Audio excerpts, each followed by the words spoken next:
Hello, everyone. Welcome to the Being Whole podcast. I'm so excited that you're here this week. I have a wonderful conversation with my friend Tracey. We talk all about different facets of life and how you can manage and get through. Tracey Nefford is the Training and Development Manager for Schlitterbahn, New Braunfels, and Galveston. Tracey and his husband Derek live in New Braunfels, Texas. Tracey's passions are team building, spending time with family and his dogs, and gardening. Using personal experiences and the journey that comes with being a leader, Tracey dives deeper into small town Texas, the loneliness of being a leader, and how to ground yourself when your world can't seem to stop spinning. You can contact Tracey on LinkedIn or through Instagram. And the thing I'm really loving about all of these conversations is that even though everyone is coming from different walks of life and has different experiences, every single person has given us tips and tools and tricks as for how we can go forward, live authentically, find peace, and have balance in our lives. So I hope you love this conversation with Tracey today, and thank you so much for listening. Hello, everyone. Today I am here with my friend Tracey Nefford, and Tracey is going to just share with us some experiences that he has had and tell us a little bit about how he keeps himself whole. Right, Tracey? That's what you're here for? Absolutely. I'm so excited to see you, and I just can't wait to hear what you're going to share with us. So, tell everyone, give us a little bit of background of, who you are, where you're from, and what your story is. Sure. Well, I am from a little small town in Texas, Seguin, Texas. And I grew up there, born and raised, and went to Seguin High School, go Matadors. Um, and pretty much soon after that, I kind of let my wings spread and got as far away as I could. And a lot of my experiences that I will talk about has actually brought me back to the area and the places that I am, and being comfortable being back in South Texas and just enjoying my life here. I currently work for Schlitterbahn Water Parks, and I've worked here for 14 years. I started here as just a lifeguard in 2006 and worked my way up in the company. I've had some amazing opportunities in our operations department here to leave the nest, and I worked in Hawaii for a little bit, for a couple of years as a director of operations for a water park there. I've worked at Disney World in the aquatics and recreation department there, and kind of slowly through my leadership and development through those roles, I kind of honed in on what I really wanted to focus on, and that was being able to build relationships and to be able to train people and to make them successful. And so I was recruited to come back to Schlitterbahn, and I've had the opportunity to move out of operations and into human resources, training and development, and worked for the Schlitterbahn corporate office for about a year. And now we've been acquired by a new company, and I've been in the leadership and development team for 2.5 years under our new Cedar Fair company that bought us.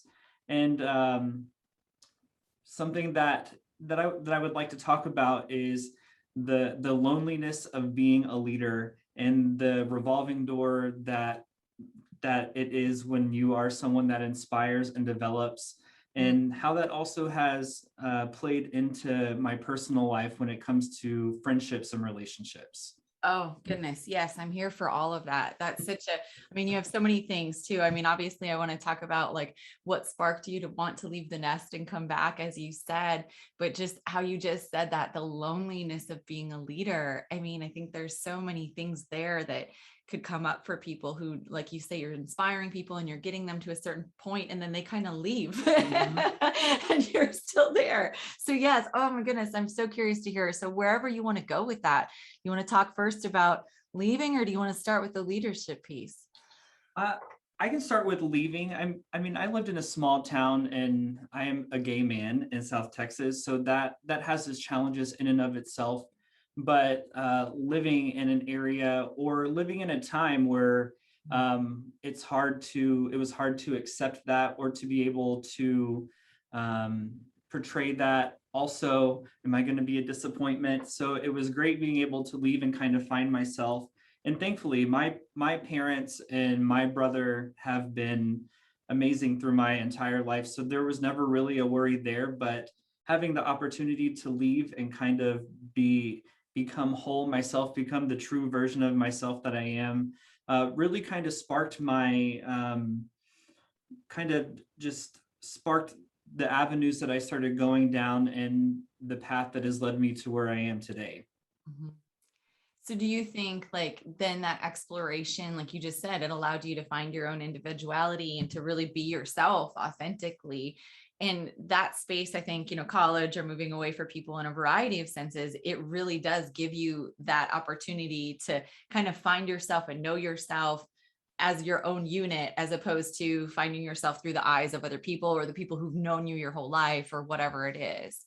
Yeah, and I mean, we've talked about this a lot before, and in reading your book, when you think about trauma, and I think about To Living in Seguin, I associate that with a lot of trauma and bullying going from all the way from elementary school all the way up through high school. And so I've always associated Seguin with people just being awful and mean, and it was very isolating. So being able to leave and to go off and to find myself and not be scared of opinions, or if someone was going to yell something at me from across the hallway or at a store or something, was liberating and also allowed me to develop myself.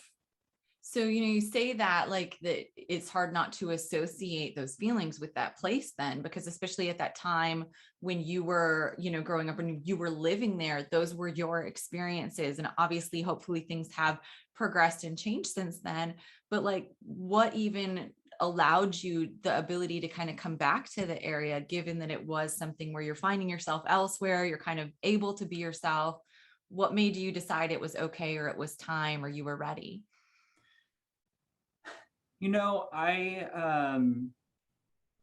it's interesting because as I started hitting like my 5 years after high school and beyond that, being out of college, um, those people that were those same bullies or whatever we want to call them, all of a sudden it's like they forgot that they even did that, or it was even a part of their life. Maybe they matured, maybe they grew up. And so like going to a class reunion, a 5-year reunion, it's like these people forgot that they were awful to me, and all of a sudden I was normal. And I guess that created a sense of comfort coming back, knowing that I didn't have to fear these people or fear being back in my community. um, I do live close to my hometown, but I don't live in my hometown, just because where I live has a much better social lifestyle that I'm looking for. But also, I think meeting my current husband really gave me the the courage to just be able to be myself, and also know that I have someone right there by my side to help me through things if they get rough. And also, it's just kind of like a middle finger to the world. Like I don't care what people think anymore, because I'm willing to bet that I'm a little bit more successful and happier and fulfilled in my life with my husband than the people that cause trauma in my life are currently.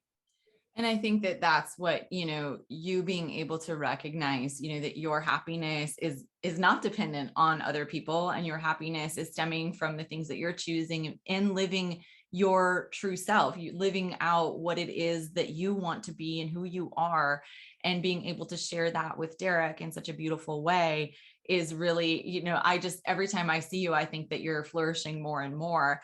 And I really think it is this space you've come into where you're able to be yourself in an authentic way without kind of that weight of other people's judgment sitting over you or hanging over you, or at least that's what it feels like from my perspective. You hit the nail on the head. Yeah. And it's okay. And I also have to say, you said my current husband. I feel like Derek would be like your only husband ever. You are right. So I would like to put You that are in right. there. One and only. There has not been one before. There will And not and I and he jokes with me. He's like, if I die, you can't even look at another man for a whole year. So I'm assuming there will not be one after, even if we're really old. Yeah, he will haunt you. No, just kidding. You say that, but he has also threatened me with that, and those threats work. So I love that you have found such a wonderful person and that you two have shared such a wonderful relationship. And I think that that has also then really encouraged you to blossom in your career. Like you were saying, I think about the huge steps that you've taken and the ways that you've kind of flourished and taken on different roles. And it's been amazing to see you, feeling supported in one area. I think just allows you to be, take more leaps and to take other steps in other areas too, because you kind of feel like you're held and somebody's got your back a little bit.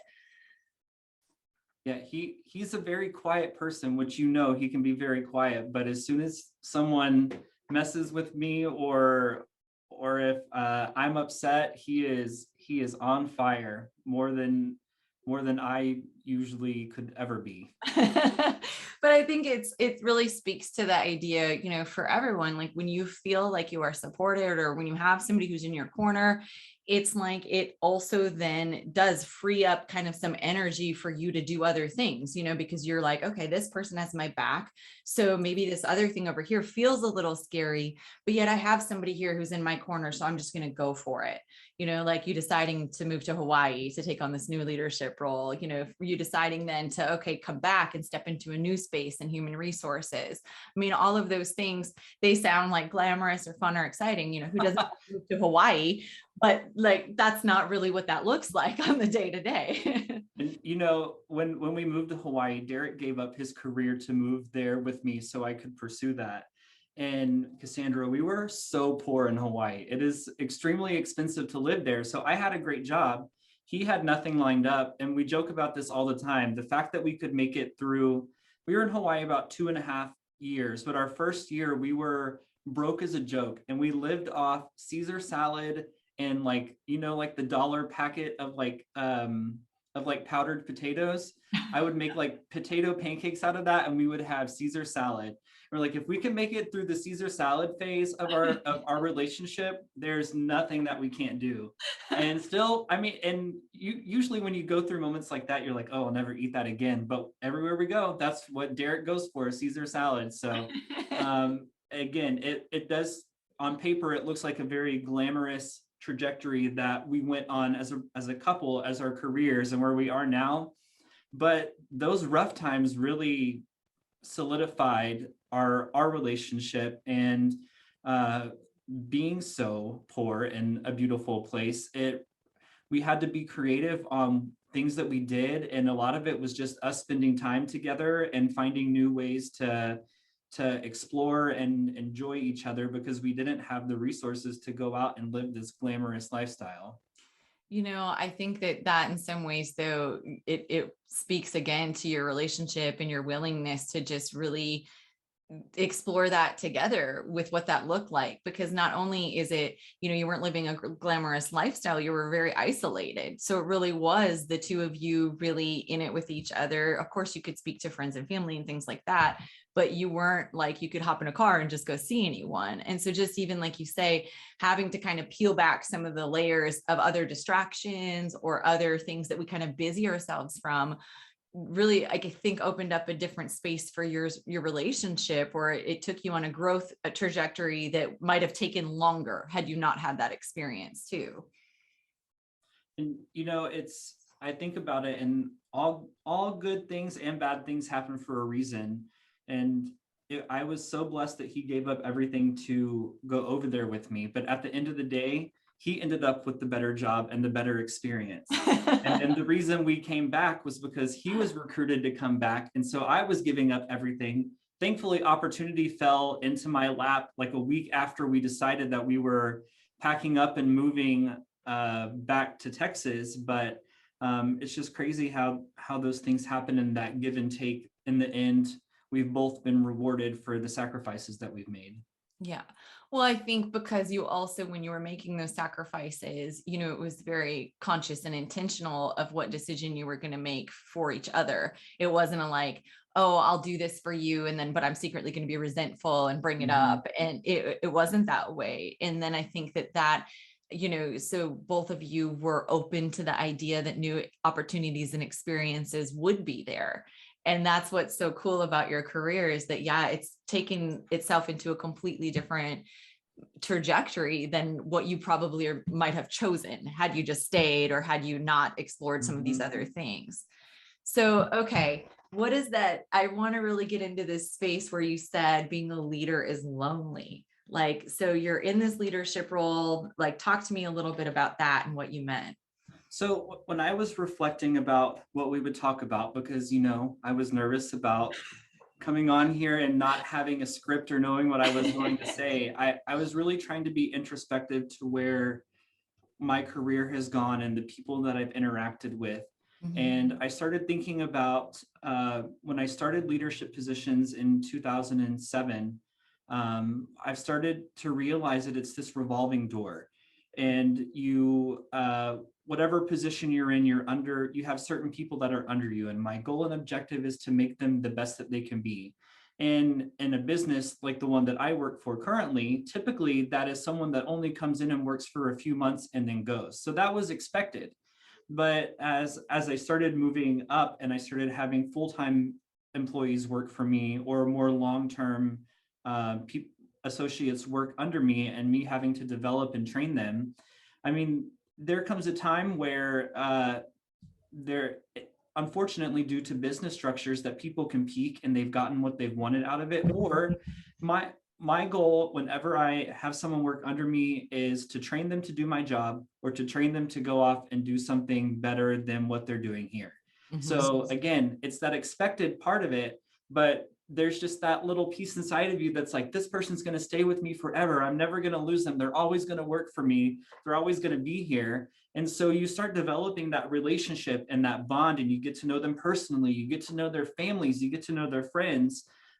Just because I like to go all in to get to know the people that work for me, because again, having vested interest in a person and giving just genuine kindness to them is going to make them a better leader and worker for you. But then there comes that point where they give you that letter and it's like, I have a better opportunity. Here's my 2 weeks notice. It's been amazing. And you live out that 2 weeks and then they go. You may text or call a little bit, give them some advice when they get in their new position. But 9 times out of 10, a few months or a year after, that person doesn't need you anymore as their mentor. You got them to where they needed to be, but it's almost like going through a breakup, like an amicable breakup, and you don't have that continual interaction. And then you bring someone else new in and you start that process all over. But it becomes lonely because you build these relationships with them, and maybe in their mind they see the sadness of it, also the bittersweet sadness of losing that. But I also feel like I mean, I'm on the positive end because I changed someone, but they're on the positive end because they furthered themselves and they saw, I don't want to say they saw me as a step, because that sounds like it's you're stepping on someone, but not. But they're off doing these great things now, and they got what they needed from you, which is perfectly fine. But as someone that's managing that revolving door and training people and making them better and getting them out, it can be a little sad and lonely. And I don't know if you're ready for this, but I also started thinking into my personal relationships, that throughout my life, because of being younger and being a supervisor here, having that mix of friend and work, I've kind of seen that revolving door also with friendships and relationships. Like, I will meet great friends when I was in college or when I was at Disney or other places, and I become great friends with them.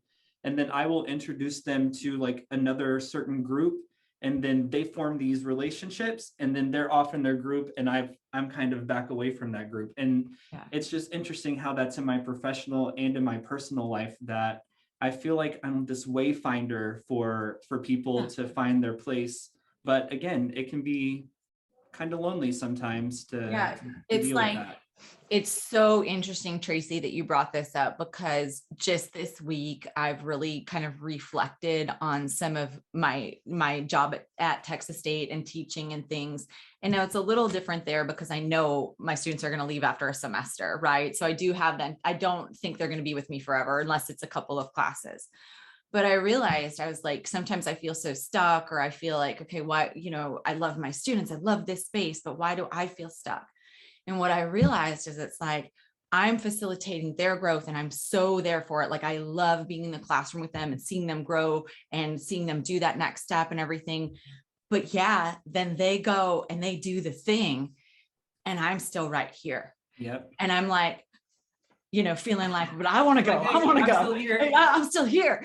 And they do keep up with me or whatever. And I love that. I love that space. I love that then I get to do it again. And, I've had this opportunity to help thousands of people literally develop and become more self-aware and have better relationships and all this stuff. But then I come back. So I understand what you're saying, that it's lonely, or it feels like then, okay, now what do I do for me? Or where am I in this? I know what I did for other people, or I know how I helped other people's growth. And I know that helped me too. And it felt good. But then like, okay, now what? It's left with, you're left kind of like with this like leftover feeling of like, what do I do, with myself now? Or what do I do with that space that they were filling? And it's interesting that you said that it happens in your personal relationships too, because I think you are such a facilitator of growth and development that you encourage people to go do these other things without then also it's like stepping back and recognizing, okay, but what do I want for my own growth and development and my relationships and my personal self?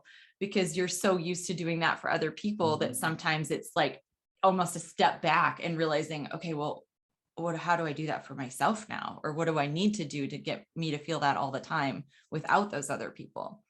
I've been going through a season right now in my life where I had an abnormally busy summer. I was away from home more than I was at home.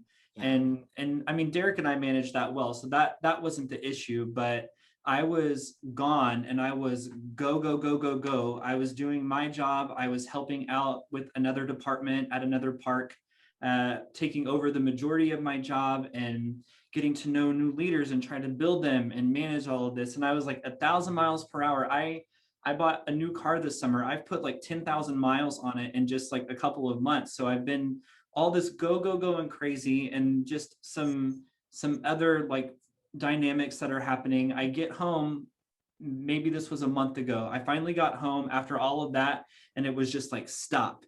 And it all stopped. And so it's like whenever you're like shaking up a ball and you stop, the water keeps spinning. And so inside everything's still spinning, but outside I'm like standing in a room alone and I'm like, I don't know what to do because my body is still trying to cope with all of this. And so I've really had to try to like hone in on what makes me happy, what can I do to center myself and to just accept that I'm not going 1,000 miles per hour and that things are changing and that's okay. And for me, that's been gardening. And I'm going to sound like my grandmother here for a second, but I've started like canning like vegetables and pickles and stuff like that. But to me, standing over a stove and doing that, it gives purpose to like my hands and my creativity, but it also just creates happiness. Like I was making salsa a couple weeks ago and I was just standing over it, like making it. And like it was like the first time in a few weeks, like I just felt like a relief of that stress and pressure and loneliness of the last couple of months, and felt genuine happiness and just trying to figure out ways to get more of that after that moment. And it's so good that you recognize how that lives in your body. You just said it, that, everything else around you still, but inside it wasn't. And that's something I just was talking to my students yesterday about this. They were like, well, I feel this. And I was like, but where do you feel it in your body? And I told them this story about how, like how we privilege emotions and how sometimes we'll say we feel one thing because we don't know how to really describe it. And I told them this story about Kellen, how when he was younger, when he was sad about something, I was like, Kellen, it's okay to be sad. And he's like, I'm not sad. And he was like all, despondent and upset. I'm like, it's really okay if you're sad. He's like, I'm not sad. My nose is just tingly. And it's like, that feeling you get before you're going to cry. And it's like, it's like, okay, yeah, bud, your nose is tingly because you feel like you're going to cry, but you're not sad. I get it. But it was just like, it's just that constant reminder of like feelings showing up in different ways too. Right. And recognizing what it feels like in your body, recognizing, okay, my body feels chaotic right now. So what am I going to do to ground myself? What am I going to do to understand what my needs are and where I can find that peace within? And, like you say, the gardening, cooking, having purpose, moving your body in a different way, feeling like you're seeing something, seeing results of something, any of those things, those are so good to like really, again, just ground yourself, calm your nervous system, and kind of bring it back to the present of where we are. And I'm really happy that you brought that up, because so often people are they're in that space with their nervous system, and they don't even realize it, especially right now when there's so much more uncertainty in the world. Like we're all just walking around a little more triggered, emotions that maybe used to be buried deep within are now like right underneath the skin, just waiting to come out. So I really think it's amazing that you recognize that was happening, and now finding space for that. But that recognition doesn't mean it's easy, right? I mean, Nope. That's lonely and hard, and sometimes just really also difficult, because you can look at your life and be like, I don't know what I need, or I don't know what I want, or I don't know how to get that, or I don't know really what it looks like. So how has that process been for you? I mean, it was rough at first, and I'm going to talk about my husband again because he's so grounding. But I'm always, me, I'm always so happy. I feel like I like to call myself like a fake extrovert. Like when you put me on stage or in front of people, I'm this huge extrovert, but in reality, I like to be alone and centered for the most part. But still genuinely pretty happy and goofy when I'm at home. And when I got back from that hectic work experience and I got home, I'm like, Derek, I'm not okay, or I'm sad or whatever. And Yeah. he's like, no, you're not, you're fine. And then after like a couple of days, he's like, oh, yes, you are.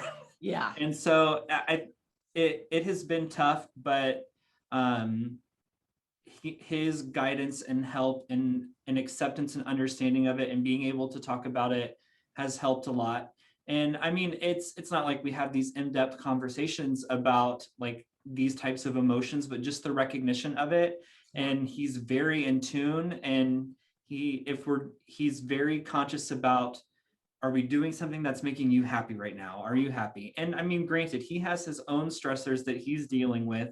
And so it's this ping pong back and forth of making sure that each other are okay, that have really kind of grounded myself. And I want to say us in the last couple of weeks, because as stressful as my summer was, I mean, his was equally as stressful for different ways. So again, a tough journey, but centering ourselves and just supporting each other has really helped a lot. Hey, I hope you're loving this episode with Tracey. He has a really interesting perspective on leadership today, and I hope that you're falling in love with his personality as quickly as I did when we first became friends. I wanted to let you know that I created a guide to emotional intelligence, which is something to help your understanding about your emotions and think about learning how to regulate them. It's totally free, and I can't wait for you to check it out.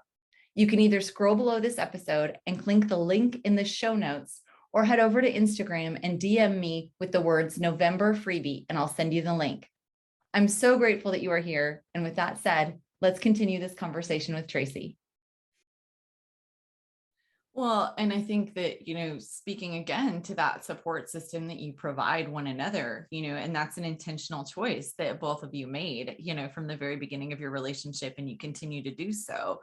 And feeling seen, heard, and valued in your relationship. I mean, there's just no way to put a value on that. It's something that, when you feel that, it really can help carry you through so many other things. Like you said, even if you're not talking about things in a deep way every single day, knowing that he's there, or knowing that he is also trying to help you move through things, and vice versa, that's something that, again, I wish everyone had a way to find that support. And I think that that's really important for other people to look at too. Like, what is it that makes you feel supported, and where can you go to get that?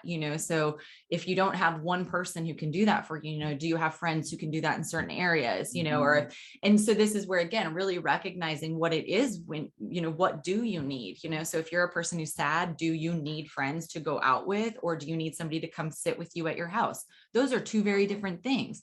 And so even knowing what you need, then it helps you get an understanding of who to reach out to or who to ask for, right? If you have a friend who always wants to go out, don't call that person to be the person to come sit with you at your house then, like even choosing like have a deep bench, have multiple people that you can go to for different things, but then know why you choose to go to certain people.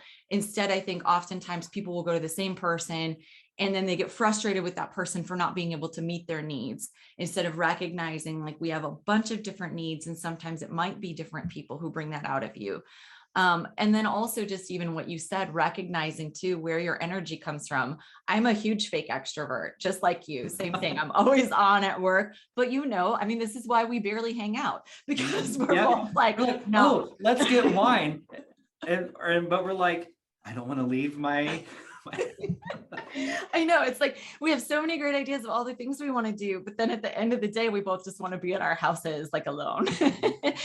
And I think but that's okay. And recognizing that then too, I think recognizing that that's what your friendships are. So like recognizing that, yeah, you and I barely hang out, but we're super close. You're one of my great friends. I know I can count on you and vice versa. But we know that about each other. So I'm never sitting here being like, oh, Tracey never wants to go out with me, because we know each other's needs in that sense too. And so I think even just really kind of understanding who you are helps in so many different ways. Unfortunately, it takes, like what you're saying, most of us, we go through life and it's something happens, or there's an event or situation or crisis or stress where we're kind of forced to wake up a little bit more and be like, oh, what is this? So it's kind of this continual understanding of who we are as we adapt, I guess. What are the things that really, when you feel stress or when you feel like you just can't manage, is there something that is like your just number one go-to, or is it a bunch of different things? It's going to Target alone, getting a coffee and walking around aimlessly. Oh my gosh, yes, I love that so much. If I can't be at home, or if the mental noise is too loud at home, I know I can go to Target and just walk around and just kind of decompress and de-stress. I don't have to buy anything, but just going and sipping my coffee, it's just it's such a relief. And and this is going to sound counterproductive, but I like to go to Landa Park, and I have this loop that I walk, and I walk it, but I watch TikToks as I walk it. So I'm not looking at nature. I have my AirPods in and I'm walking, but I'm watching TikToks, and say what you may say about TikTok. It can be educational. It can be funny. It can be validating. And so it may sound counterintuitive, but it's outside, just doing something monotonous and also just having some entertainment is something else that I do. No, I totally get that, because there's something about being outside that takes the noise of everything else down, like when you're in a park or in nature like that. Because it's often, I was paddleboarding one day last week and I realized I was like getting ready to leave, and I'm like, I was on my phone the whole time. I was like sitting on my paddleboard in the river, like just looking on my phone, looking at random stuff, like hanging out. And I hadn't even really gone anywhere, seen the river, but I was just there and it felt nice. Versus like sometimes when I'm at my home, then I'm also thinking about all the other things I have to do. Maybe, I'm not sure. I think one of the reasons I also do it is because when I go and do that, it's the same as me just wanting to be alone and to decompress. But you know how people are around our area, they want to say hi to you. They want to comment something that you're wearing or talk to you. And I want to go and I want to be alone in my own little world. So I think I do that to kind of shut out the world. And I may look crazy laughing to myself or crying as I'm watching these TikToks and walking around the park. But it is my way of shutting out the world and not having any distractions and being able to kind of recenter and not have to deal with the people that are around me. That's so good though, to recognize that, because I think it's one of those things where really understanding where your emotional energy goes and where, how much you have of it every single day. And I didn't realize that, because you're like me too, a ton of people, so you can't even go to the grocery store without it being like a social event. Right. Mm-hmm. And I didn't realize how, like, at the end of the day, I'd be so exhausted. And it wasn't like any of that was bad. I like going to talk to people like that, but because I'm not naturally super extroverted, I'd feel like depleted by the end of the day, or else I would feel like then, yeah, what I went to Landa Park to do, like you're saying, I go there to walk or I go there to decompress, but you end up running into people that you know. So then it's not what you went there for. Right. Yeah. And so knowing your intention behind what you're doing too. Okay. So yep, today this walk is I'm going to watch TikTok, and because that's about me, versus a different time when you go there and maybe you're going to like go there and you'll see people or whatever it is. So I think, again, like so much of what you're saying is about recognizing where you are and then putting intention to make sure that you're honoring wherever that is for yourself on any given day. Yeah. You're so wise, Tracey. Who knew? I just thinking through this, going back to why we came back to Texas, is that it was hard to access being able to be home. And being in New Braunfels, our family is basically like a clock around us. So we are a center point. And that has been great also at just kind of refocusing priorities and where those lie, and being able to spend a lot of time with our families that we lost for 3 years has been great mentally and physically for both of us. And I've seen, even as an adult, it's interesting. Maybe Kellen will have this too. I think y'all are very close, but I think I was kind of like him when I was younger, where I was kind of more recluse and like, oh, I'm a teenager. Yeah. And it's interesting that now, as a 30-something, we're not going to go into details, but a 30-something-year-old man, I spend more time with my family now than I ever did when I was in my 20s or less. And that's been really great it's just been really great to have that. And like, my parents are more like my friends. I have a great stepbrother, my brother and his wife and kids, and just being able to spend time with them. And Derek's brothers are just an hour away, and Derek's parents are a few hours away. And that's been really centering and great, and a lot better than having to fly for 12 hours to be able to see people. Yeah. And just being mature enough to be around family and enjoy it, and just have great experiences with them. You just said, being mature enough and being able to also, show up because you're showing up as who you are now, and you're able to be there. That was something that came up just in class last week. I'm teaching family communication right now. And, students were saying how, like, some of them, it's just uncomfortable right now to go home because they can't be themselves. And you remember that space too, right? Especially when you're kind of going through a lot of self-discovery and you're trying to bridge this person that you were versus this person you're becoming. Sometimes people who've known you for a really long time are still hanging on to the person they think you were, right?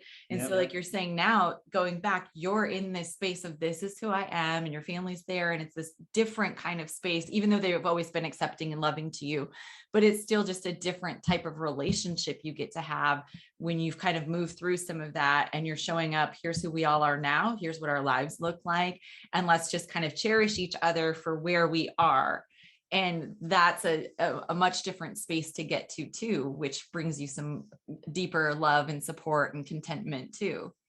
Yeah, it was my stepdad's birthday a week or so ago, and I posted, we went on a vacation this summer, and I have a bunch of pictures that I didn't share from it, and I shared a picture of it on Facebook, and he told me the other night at dinner, he's like, that was a great picture you posted of me for my birthday. And he's like, I look very like stoic. And I was like, yeah, but I said, if you look at it, you can see the look in your eyes. And it's like that look that every like proud parent has. And I was like, you were overlooking your family, and you were just fulfilled with joy. And like, that's the look that you have, is joy and pride. And he's like, you know what? You're right. And I think it's just great to be able to cherish those moments.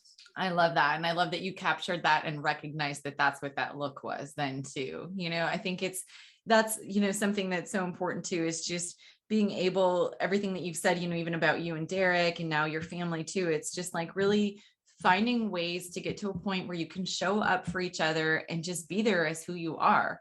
And then just love each other for wherever you're at and whatever, you have going on. And I think it's amazing the way that you, are kind of fostering these relationships now in a different way. And you and Derek are fostering them in a different way as a couple too, with both of your families.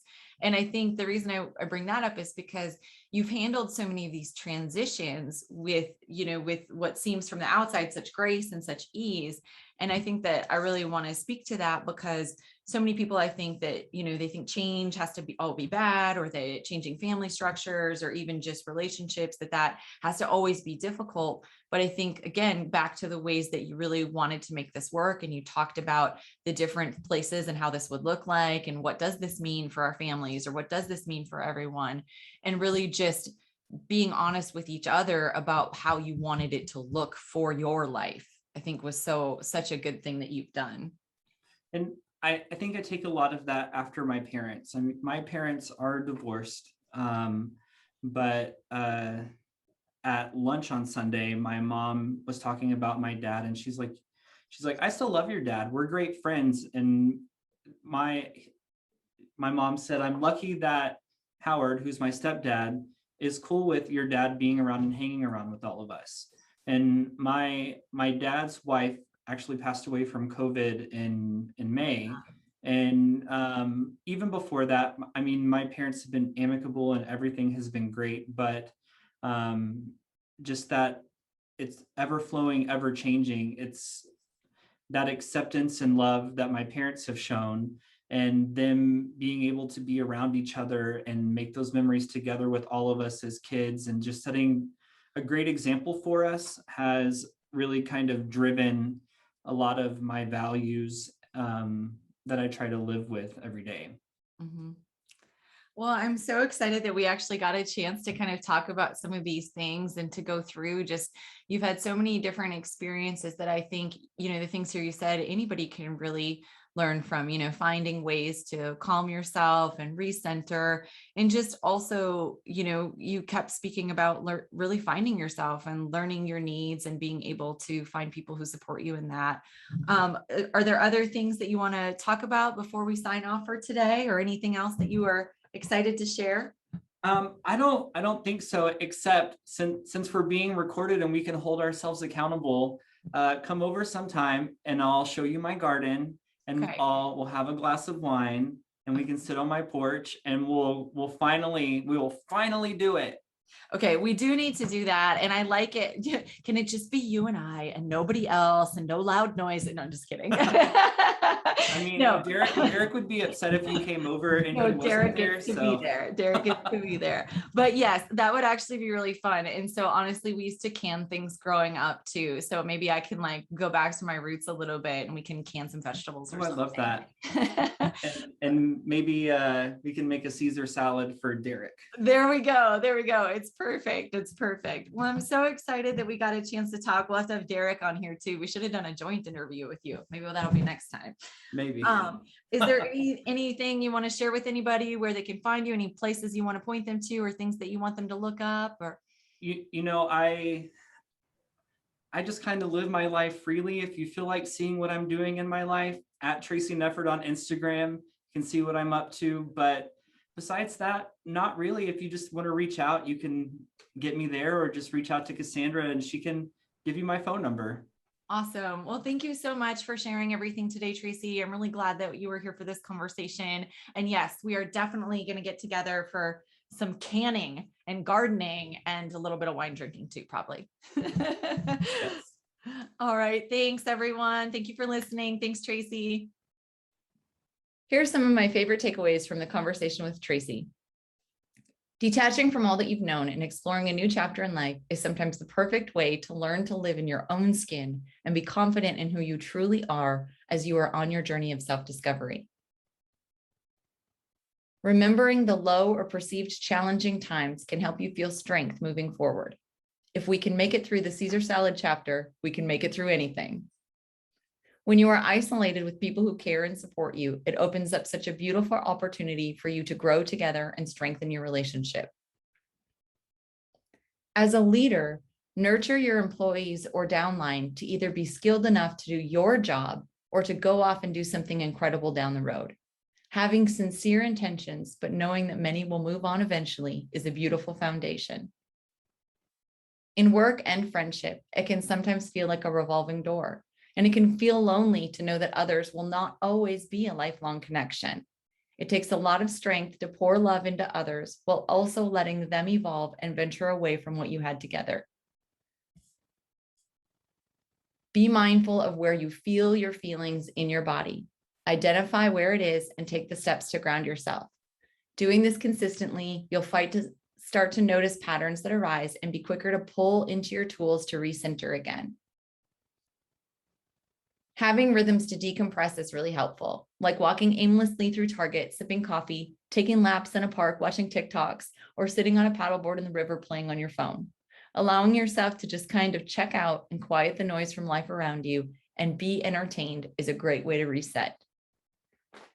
Thanks so much for listening today. I'm so grateful that you pressed play and joined us. I hope you join us again next week for another new episode of Being Whole. Bye-bye.